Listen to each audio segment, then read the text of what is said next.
Everybody always loves hearing from Clint Smith. He's an excellent firearms instructor. He has forgotten more about firearms instruction than most people ever learn. He really is a pleasure to listen to, and he has a lot of information. We asked him specifically about shotguns. Shotguns are a platform that don't get enough attention, in my opinion.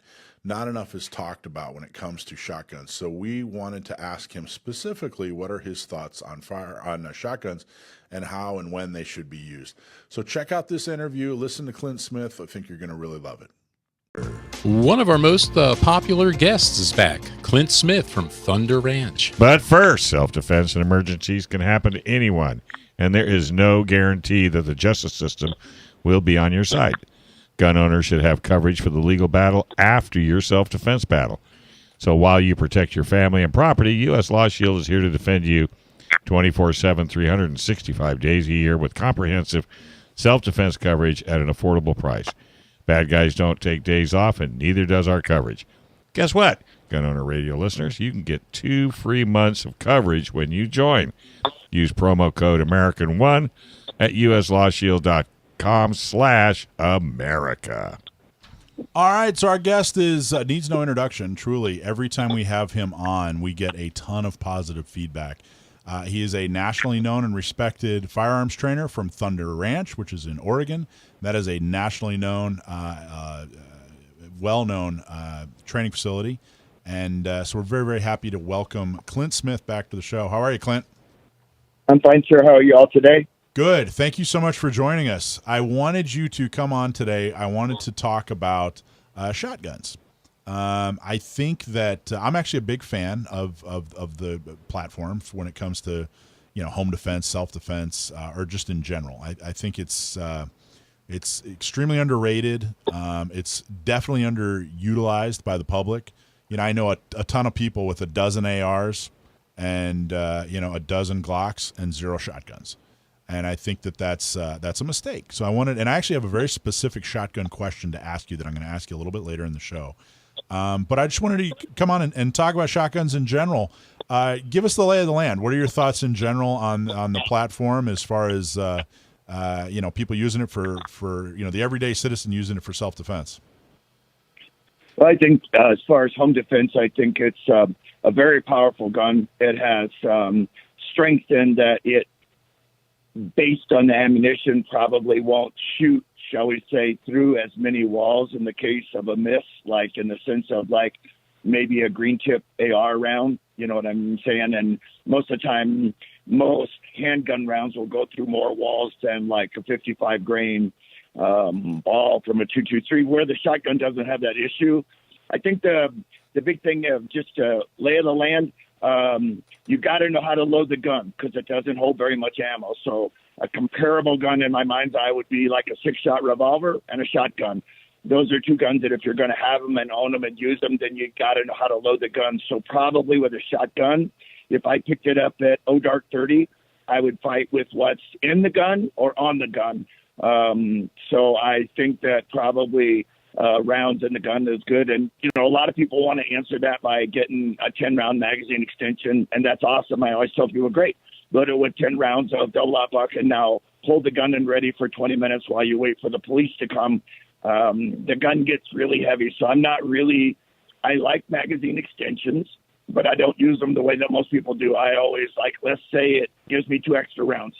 Yeah, I can hold 4, and then 2 more give me 6. We'll say I would load 4 and leave the 2 empty. That way, if I needed to transition to a different round, in other words, some of the people are going to live in a more built-up area, like a residential area, where someone else might be a little more rural, and I might literally go outside, and what appeared to be a buckshot shot now turns into a rifled slug. And I don't necessarily advocate rifle slugs for inside the house. That's not what I'm saying. I'm saying if I lived on a ranch or something, because we always think of California as L.A., and there's a lot more to California than L.A. You could say that again. Boy, that's a mouthful. You're absolutely right about that. Shotguns are kind of – do you think it's accurate to say that they're easy to use and hard to be good at? No, I think the biggest thing, if someone asks me, I think it's the same thing that killed shotguns in the law enforcement community.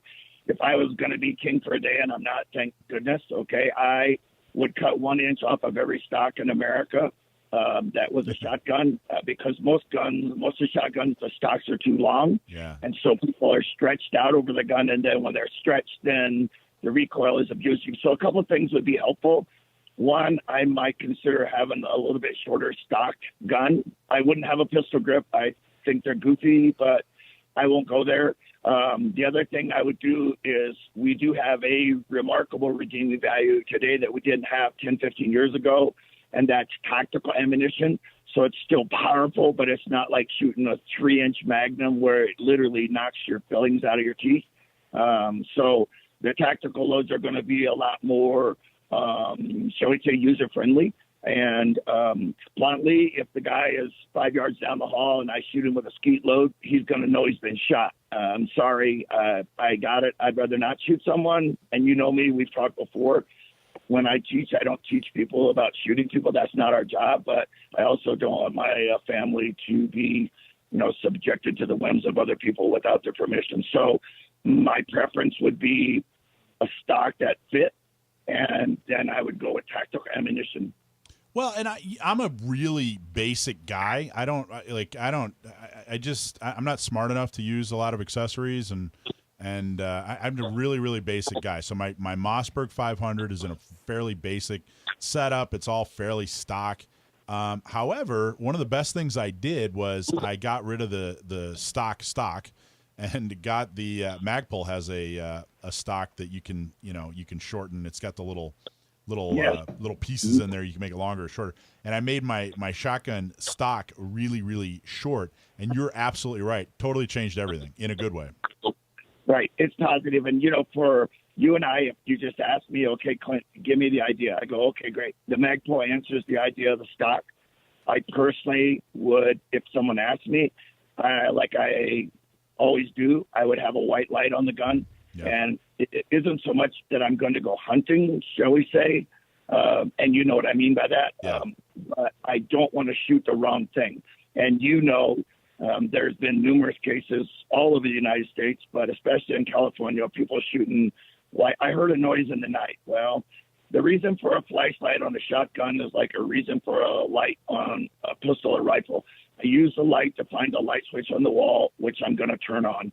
And people go, well, if you turn the light on, they can see you, and I can see them back. And that way I'm not shooting my 21-year-old daughter who forgot her key and was sneaking in the back window, or my 3-year-old grandson who managed to figure out right tonight how to climb out of the crib. No, but when you compare the platforms, pistol, rifle, shotgun, I guess are the three most general. When you compare the platforms, would you discourage or encourage people towards shotguns as far as ease of use? I have a really simple sort of thing in my head. Handguns put holes in people, rifles put holes through people, and a shotgun, right range, right load, will take a chunk of meat off and fling it on the wall. And that's always a good thing in a fight. It wasn't very pleasant, but it's truthful. That said, the shotgun, you got to know how to load the gun. That's the single biggest thing. Like if I have shotgun schools, which I do, and it's not a sales pitch, it's just true. If I have shotgun schools, I really pound people for 3 days on loading the gun, because it won't take very long. People go I'm never worried about, I don't own a stopwatch. Literally, a school, I don't own a stopwatch. I'm never worried about people shooting fast. If people get scared, they'll shoot fast. What I need for them to do is shoot good. And what people don't understand is a shotgun inside most people's homes is actually a rifle because the pattern hasn't opened up enough. So if I gave them a visual, you remember old ice cream cones that look like dunce hats. So at the end of the muzzle, the pattern's going to be 1 inch. Yeah. A yard from the target is going to be 2, okay, then 3, then 4. And at 10 yards, which is 30 foot, that's a long ways down the hallway, they're going to have a lot of nominal 10-inch pattern. But people have this idea, they, watch way too many John Wayne movies, okay, about I pulled the trigger and I put a pellet in every square foot of the wall. Yeah. I'm sorry, it doesn't happen that way, okay? I mean, I got it. The people go, well, if I got a short barrel, it will. No, it won't. All the choking is in the last 2 inches of the gun. And so if I have a 30-inch full gun and I slam it in the car door and bend it, now I cut it off to 28, which of course is legal. Okay, that still is going to make the gun nothing but a straight pipe. Now, will it have a little bit more velocity because it has a 20-inch barrel and a 28-inch barrel compared to 18? Yes, but the pattern is not going to be that much better, okay, unless you do some magic stuff with screw-in chokes and all that kind of stuff. And while we're there, between you and I don't advocate screw-in chokes for fighting shotguns. And a lot of people, oh, no, that's wrong. Okay, well, that's why it's called America. I still get to choose so far, okay, at least this week. So the deal with it is I don't like stuff that has the ability to go down range. And if I had $5 for every screw-in choke I've seen go down range in the last 40 years, I'd have a lot of money. I think you're right. My defensive shotgun, none of my defensive shotguns have a screw-in choke, and I can tell you at least one of my barrels for the shotgun I use when I go do sporting clays, every single stage I'm checking to make sure that it's still screwed in. So right. I agree, and I don't want to have to check that in a fight. I already have enough problems. Yeah. So, I don't want to be checking that in a fight either. Yeah, and it's nothing ugly, and people go, well, I have a really good screw-in choke, and good. Okay, great, no problem. That's the great thing still about all of this, all right, so far. It's free will, free choice. You get to pick, you want a screw-in choke, wear a screw-in choke. If you don't want to wear a mask, that's your call. You want to vote for one governor candidate and not the other, that it's still, we need to be careful. Like I was listening, and you're exactly right. People can't sit on their hands and go let someone else do it. The world is kind of covered, and there's even some new fresh ones with the graves of people from this country who died so we can vote. So they need to vote and not rely on someone else to do it. But I'm not getting off subject. I'm just telling you it's sort of the same thing in the joke. Yeah, well, I agree. Now, I want to ask you. I'm not sure we have enough time because we're going to go to the next segment. But here's what I want to ask you about. Well, we're in the commercial here. I want to ask you about the difference between a semi-automatic shotgun and a pump action shotgun, and talk about maybe kind of the pros and cons of both and what you think of those. And I also want to talk to you about ammunition. I've been asking this question of a lot of guys that have a lot of experience teaching shotgun classes.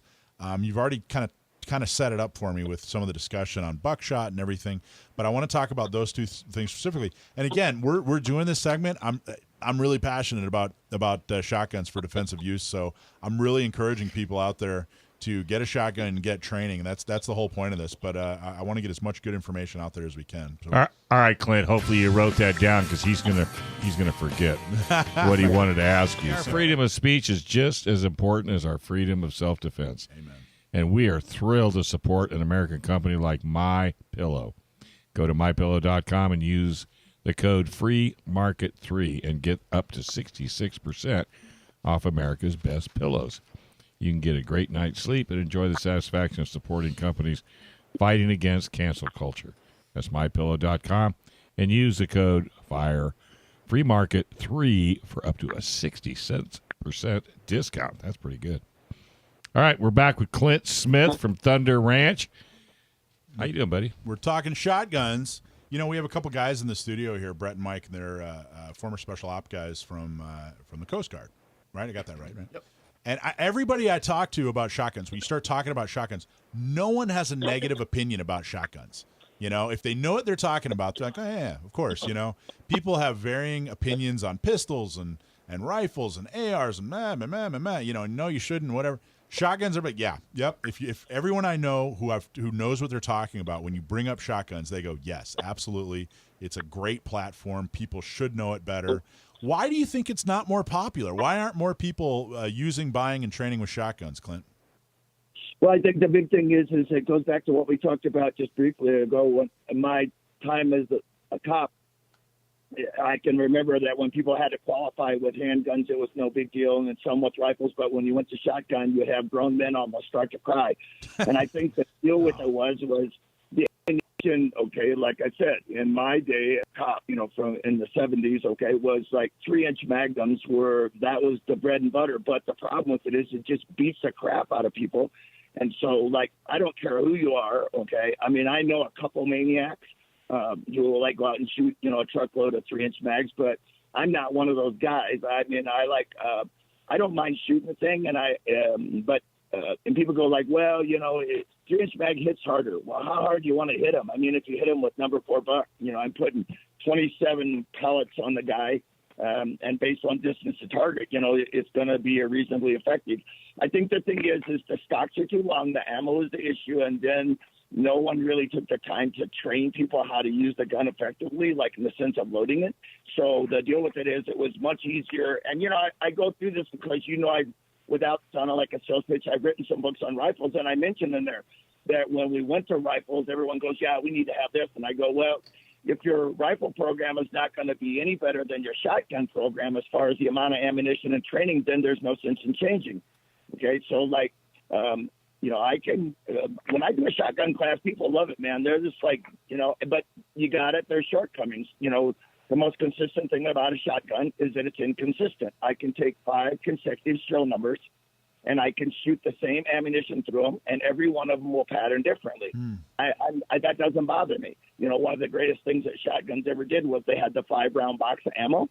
So I would go to a gun store, and I would buy one of every 5 boxes of ammo they had, and then I would shoot it on paper, and I would find out. Because, like, one gun will like Remington slugs and Winchester buck, and one gun will like just the opposite. And it doesn't matter for you and I because we're in the private sector. Where it gets the police in trouble is they buy ammunition in bulk, so they have to buy ammunition that doesn't always perform. And then they go, well, I shot at 50 yards and I didn't hit the guy with 9 pellets. Well, at 50 yards, you're trying to build a custom cabinet with a chainsaw. That's not actually where the gun really works. The optimum range for the gun is 10 yards to 30 yards. And after that, if it's past 30, then you got to expect holes in the pattern as far as doing it. So then, based on if I was like a Border Patrol guy and down by the Mexican border, maybe and I had a shotgun, then I might want rifle sights on it, and then I'd want to have a rifle slug capability. So if the guy was 200 yards away, I don't have to lay in a ditch and let him shoot at me. I can put a rifle slug in and shoot back. So Clint, as you're making all these points, both our guys here, Brett and Mike are both nodding in agreement. Well, they look like the bobbleheads. Yeah, as soon as they're both like, yep. Which and these guys are both know what they're talking. I don't know what they're talking. I got this job on the radio here because of my looks. These guys and your voice are qualified to agree with you. Okay, so here's my question. I've been asking a bunch of people. You remembered. Yeah. So the default, everybody use double-aught buck. Typically, there's 9 pellets. It's as standard as standard gets as far as a defensive round for shotgun. Yep, double-aught buck. The trend though, and as we all know, you have to aim a shotgun. That's a common myth that you just point it in the general direction. That's not true. We all know that. In fact, the trend has been like these flight control rounds that have really, really, really tight patterns. So that those. I'm sorry. Go ahead. No. So those 9 pellets it's a really, really, really tight pattern. I mean, it really, on my shotgun, out till about 10 yards, it's one hole. It's one big hole. Those 9 pellets pretty much create one big hole. You get past. So you got the value of the ammo. So that's when I mentioned tactical ammo and the bobbleheads are now up and down. 2 things save the ammo. One, are flight control wads, and the other is by plating the pellets. When we used to use only lead when they went down the barrel or slid or skid or whatever word you want, we would get a pellet, that had a flat side on it, and then we would have 8 pellets on the target and one that went to Wyoming. And people go, well, what the hell is that? And I go like, well, the deal with it is by nickel plating them or copper plating them and put them in flight control, that has been the salvation of the shotgun. But if I can get people to carry ammo on the gun and make the stock fit them, now we got the true winner. So, and here's my question. Like I said, when I pattern my shotgun out to 10 yards, it's one hole.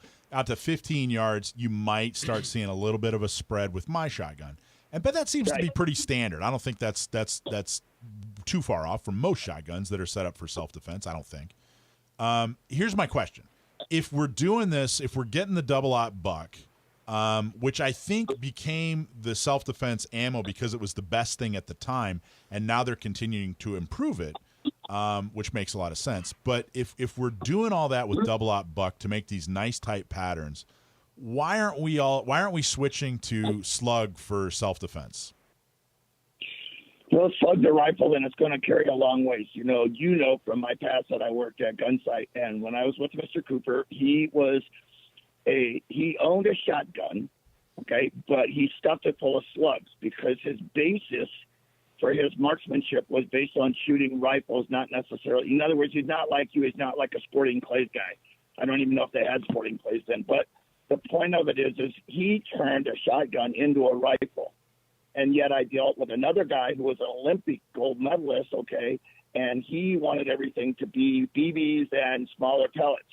And my deal was I visualized a shotgun in my head. If you can imagine a 90 or 180-degree arc. When I teach what we call a spectrum of the shotgun.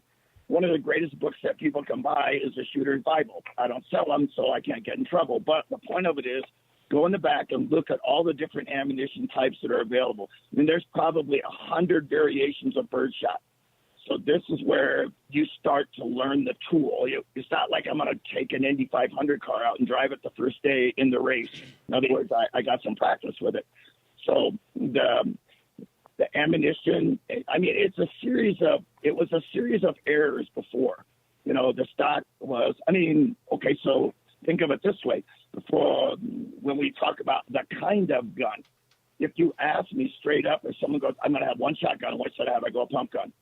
And they go, yeah, but an autoloader shoots faster. I'm not worried about it shooting fast. I'm worried about it chambering all the rounds that I'm going to put in it. And if I would have said that 100 years ago, the bobbleheads would have definitely been nodding because paper used to swell. Now we have all plastic. And in World War I, all the cases for shotguns were made out of brass, so they couldn't swell. Okay, so I think a pump gun is more liable to accept more, shall we say, varies of ammunition, including even some for damage. And I am pretty sure if I can get it in the mag tube, I can get it in the chamber. If I can get it in the chamber, I can get the gun to go off. I also, a lot of times, if you get new semi-automatics, okay, you try to put like skeet loads in them, and they're not powerful enough. They're either gas operated or inertia operated. And so for me, it kind of goes, okay, great. What kind of shotguns do you have, Clint? I have about 7 pump guns and 1 semi-automatic, and the semi-automatic is in the back shelf. Okay, and everything else is a pump gun. But I admit I grew up with pump guns, so I have no anxiety about that. I've seen that in classes and on the range that the semi-autos, like you said, they're basically turning a shotgun into a rifle, and the semi-autos are a little finicky when it comes to ammo sometimes, and that doesn't make me feel comfortable. But let me go back to the ammo question though. Is there something in the ballistics? Is there something in the do the 9 pellets, if you have 9 pellets that make a hole that would be about the same sized hole as a slug, is there something about the ballistics of having 9 little pellets that is more lethal? Well, I don't know. Here's the thing. You've been in the business a while, so like you hear people go like, hey, don't shoot them in the same hole because if you shoot 4 inches apart, you'll have 2 wound channels. Well, I can't argue that. But at the same time, if you and I were to go to Alaska and we got involved in a plane crash and we were lucky enough to live and all I had was 9 pellets, or even more importantly, all I had was skeet loads, I would go at the base where the wad ends inside the case and I would scribe it with a knife. And then when I shoot that bitch, I'm telling you what, that plastic end will come off and make it a rifled slug. So as far as it being lethal, it might be knowledge and the ability to manipulate your ammunition based on the environment that you're in. If I had no slugs and wanted a slug, that's exactly what I would do. Is it the smartest thing? No, because once in a while you can get a piece of plastic caught in there or something. But compared to being eaten by, a 900-pound bear, I'm cutting the son of a bitch and shooting them. Okay, excuse me. Okay, sorry. It's a family show, Clint. Come on. So Clint, you mentioned this about 2 or 3 times within your interview. And I just, for the people out there that are listening, because we have a lot of new listeners, what did you mean by the biggest problem you've seen was loading the shotgun? What did you mean by that?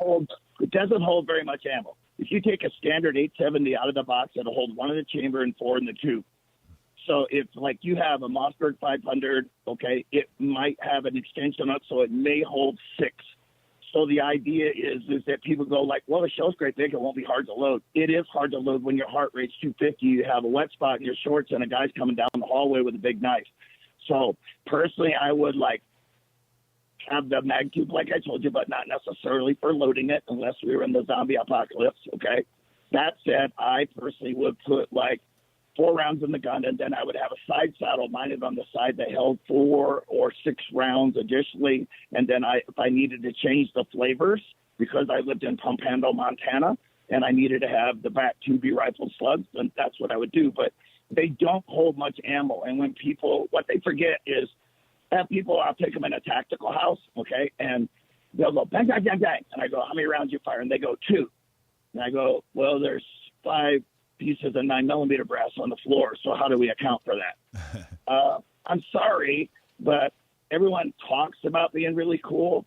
But if you think you're going to die, it's a whole other story. Yeah, Let me, real quick, last question. Thumbs up, thumbs down. Clint, if I said, hey, I'm going to change all my double-aught buck defensive ammo to like a low recoil slug, would you thumbs up or thumbs down? Thumbs down. I wouldn't want you shooting them inside your house. Okay. That's Excellent. all we need to hear. Hey, how do people follow you and find out what the heck you're doing?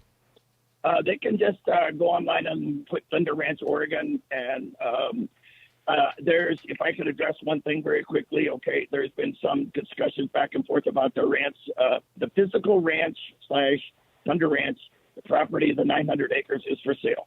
I'm 72. I'm not 22. I'm also not 82.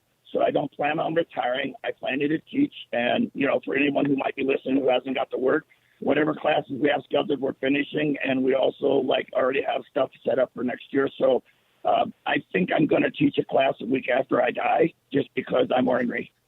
I want to take that class. Man after my own heart. Thanks, buddy. Stay out of trouble, and we'll talk to you down the road. Thanks for watching this clip from Gun Owners Radio. You can watch us live every Sunday from 4 to 6 p.m. California time, right here on our YouTube channel, or if you're in the San Diego area, you can listen to us on 1170 a.m. We're also available on your favorite podcast platform for free. Don't forget to like and subscribe so that you can help restore and protect the Second Amendment, not just in California, but across the country.